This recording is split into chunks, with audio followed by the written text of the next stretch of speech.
அனைவருக்கும் என்னுடைய மாலை வணக்கத்தை சொல்லி, இந்த பாராளுமன்ற தேர்தலில் 40 தொகுதிகளிலும் அதிமுக தலைமையிலான கூட்டணி வெற்றி பெறப்போகின்றது என்ற பெருமிதத்தோடு இங்கே என்னுடைய உரையை ஆரம்பிக்கின்றேன். புரட்சி தலைவர் எல்லா மேடையிலையும் பேசும் பொழுது, என் இரத்தத்தின் இரத்தமான தாய்மார்களே அப்படின்னு தான் சொல்லுவாங்க. புரட்சி தலைவி அம்மா அவர்கள் பேசும்போது, என் உயிரிலும் மேலான தாய்மார்களே அப்படின்னு சொல்லக்கூடிய பெண்களுக்கு எப்பொழுதுமே முக்கியத்துவம் கொடுத்த வரலாறு அப்படின்னா அனைத்திந்திய அண்ணா திராவிட முன்னேற்றக் கழகம்தான். புரட்சி தலைவர் முதல்ல சட்டமன்ற தேர்தல் அருப்புக்கோட்டையில் வெற்றி பெற்ற பின்பு இப்போ உள்ள வளர்ச்சிகள், இப்போ உள்ள தண்ணீர் அடிப்படையில் உள்ள தேவைகள் எல்லாமே அப்பொழுது குறைவு.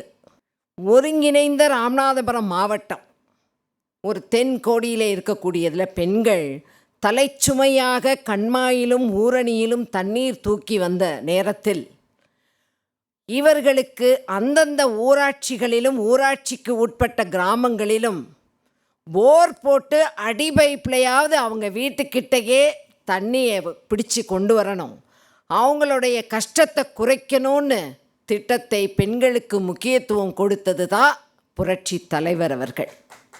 ஜல் ஜீவன் திட்டம் அப்போவே நாங்கள் ஜல் ஜீவனும் சொல்ல போகிறதில்ல, ஹிந்தியும் யூஸ் பண்ண போகிறதில்ல.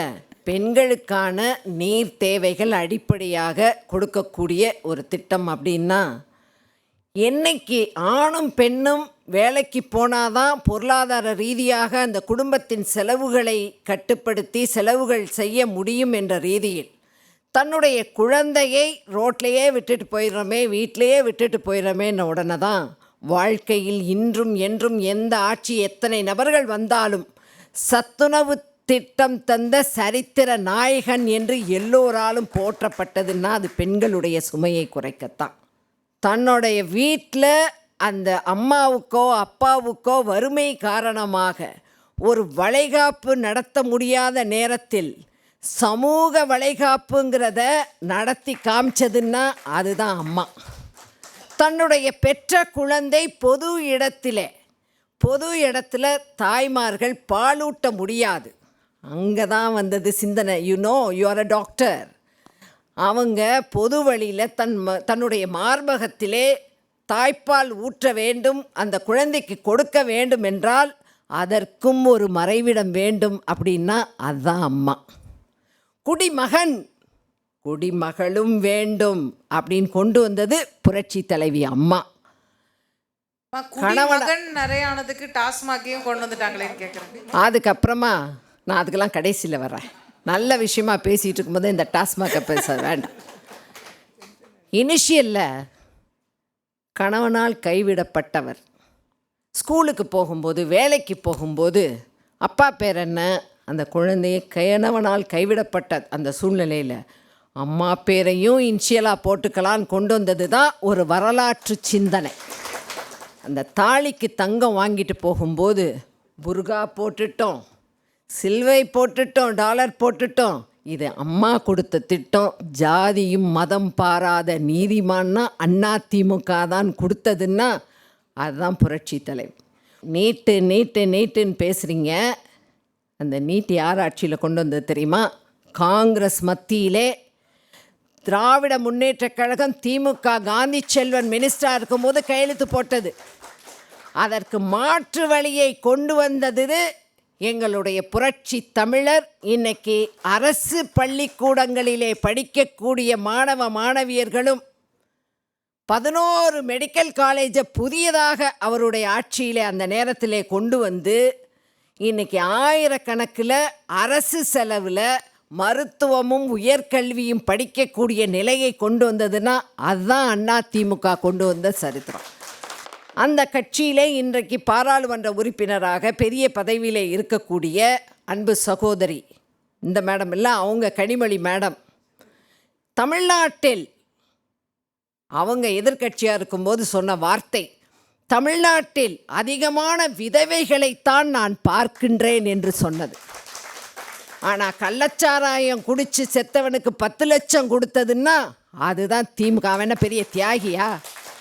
கள்ளச்சாராயத்தை திருப்பி அந்த ஆட்சியில் கொண்டு வந்து அதில் செத்து போனவனுக்கு 10 லட்சம். ஆனால் தியாகம் பண்ணி வித்தவனுக்கு 50,000. இன்னைக்கு பார்த்தீங்கன்னா உங்கள் குடும்பமே ஜாஃபர் சாதிக்கோட தொடர்பில் இருக்குது. திமுகவில் பதவி கொடுத்துருக்கீங்க. உங்கள் மகன் அவரை கூட்டிகிட்டு வர்றாரு. அவர் வெளியிடுறது மங்கை, தி ட்ராவல் ஆஃப் உமன் அப்படிங்கிற பட விழாவில் உங்கள் மருமக அங்கே இருக்காங்க. ஜாஃபர் சாதிக்கு உங்கள் ஆட்சியில், இந்த ஆட்சியில் தான் சுதந்திரமாக வர்றான். எங்கேருந்து வருது? நியூசிலாண்டில் ஆஸ்திரேலியாவிலேருந்தும் மத்திய அரசுக்கு தகவல் வந்து பசாய் அங்கே அந்த இதில் தாராப்பூரில் குடோனை பிடிச்சா 3 பேரும் தமிழர்கள் இங்கே பிடிக்கிறாங்க. பார்த்தா எல்லாமே திமுகவில் பொறுப்பில், அந்நிய ஃபாரின் ரிலேஷன்ஷிப்பில் உள்ள பொறுப்பில் இருக்கக்கூடியவர். எல்லா சினிமாவும் எல்லாத்துலேயும் எல்லா மந்திரிகளும் அவர் தான். இதெல்லாம் விட கேவலம், காவல்துறையில் அவார்டு கொடுத்து கூப்பிட்டு பக்கத்தில் வச்சு உயர் காவல்துறை, அதுக்கு ஒரு ப்ரெஸ் மீட் வேறு. இவங்களுக்கா பெண்கள் ஓட்டு போடணும்? பெண்களே சிந்திங்க. இன்னும் வேங்கை வெயிலில் மலங்கலந்தது கண்டுபிடிக்க முடியாத, கையாளாகாத அரசு தான் திமுக. நீங்கள் எப்படி பெண்களுக்கு பாதுகாப்பு கொடுக்க முடியும்? தகுதி வாய்ந்த பெண்களுக்கு தான் 1000 ரூபாய் கொடுப்பேன்னு சொல்லாமல் அனைத்து பெண்களுக்கும் சொல்லிட்டு அறிவிச்சிட்டு இன்றைக்கி 2.5 வருஷம் கழித்து நீங்கள் யார் தகுதியை நிர்ணயம் செய்கிறது? கொடுத்தா கொடுப்பேன், கொடுக்கலன்னா முடியாதுன்னு சொல்லுங்கள். அதை எப்படி கொடுக்குறீங்க? முதியோர் ஓய்வூதியம் வாங்கிய நிறைய முதியோர்களுடைய பென்ஷனை, மாதாந்திர பென்ஷனை கட் பண்ணிட்டு நீங்கள் கொடுக்குறீங்க. ஒரு நாளைக்கு நான் அசோகா கிட்ட ஒரு ரிக்வஸ்ட்டாக வைக்கிறேன். அது சம்மந்தமாக புள்ளி விவரமாக நீங்கள் ஒரு நாள் விவாதத்துக்கு கூப்பிட்டீங்கன்னா தேர்தலுக்கு முன்னாடினா கூட நான் வர தயார். நீங்கள் கொடுக்க போகிற 3000 ரூபாய் அனைத்து பெண்களுக்குமா, தகுதி வாய்ந்த பெண்? நாங்கள் 3000 ரூபாய் பெண்களுக்கு கொடுக்கப்பட வேண்டும், அதற்கு மத்திய அரசு நிதி கொடுக்க வேண்டும் என்பதை எங்களுடைய தேர்தல் அறிக்கையில் ராயலாக சொல்லியிருக்கோம். அது தகுதி வாய்ந்த பெண்கள் எல்லாத்துக்கும் தான். மழை வெள்ளம் கொட்டினாலும் தனக்கு வேண்டியவங்களுக்காக கார் ரேஸ் நடத்தக்கூடிய அரசு. நீங்கள் 50 கோடி ரூபாய் செலவு பண்ணி கார் ரேஸ் நடத்துனீங்க. இயற்கைக்கே பொறுக்காமத்தான் இன்றைக்கி எல்லாம் போயிடுச்சு. சுனாமின்னா அதிகாரி வரல, அம்மா போய் ஸ்பாட்டில் நின்னாங்க. மழை வெள்ளம்னா வேஷ்டியை மடித்து கட்டிட்டு புரட்சி தமிழர் எங்கள் பொதுச் செயலாளர் அங்கே நிற்கிறார். தூத்துக்குடியில் போய் அவர் நின்று சாப்பாடு போடுறதுக்கு அம்மா கிச்சன் ஓப்பன் பண்ணி நாங்கள் 10,000 பேருக்கு தினம் சாப்பாடு போட்டோம். ஆனால் திராவிட முன்னேற்ற கழக தலைவர் இந்தியா கூட்டணின்னு சொல்லி மஃப்ளர் போட்டு, சொக்காய் போட்டு, நீட்டா ட்ரெஸ் போட்டு டெல்லியில் இருக்கார். மழை பெஞ்சா டெல்லிக்கு ஓடிடுவீங்க. கள்ளச்சாராயம் காய்ச்சினா அதுக்கு 10 லட்சம் கொடுப்பீங்க. இதுதான் ஆட்சியாக? இதுக்கு தான் பெண்கள் போட போகிறாங்களா? தயவு செய்து பெண்களே, உங்களுக்கான அரசாக, உங்களை காப்பாற்றக்கூடிய அரசாக, மத்திய அரசில் தமிழகத்தின் உரிமையை எப்பொழுதும் பெற்றுக் கொடுக்கக்கூடிய அரசாக அனைத்திந்திய அண்ணா திராவிட முன்னேற்ற கழகமும் அதன் கூட்டணியும் இருக்கும். அதற்கு அந்த சின்னத்திற்கு, கூட்டணி சின்னங்களுக்கு வாக்களிக்க வேண்டும், ரெட்டலைக்கு வாக்களிக்க வேண்டும். உங்களுடைய அத்தனை ஆதரவும் எங்களுக்கே வேண்டும். எங்களுக்கு நீங்கள் தருவீர்கள் என்ற நம்பிக்கையோடு விடைபெறுகிறேன். வணக்கம்.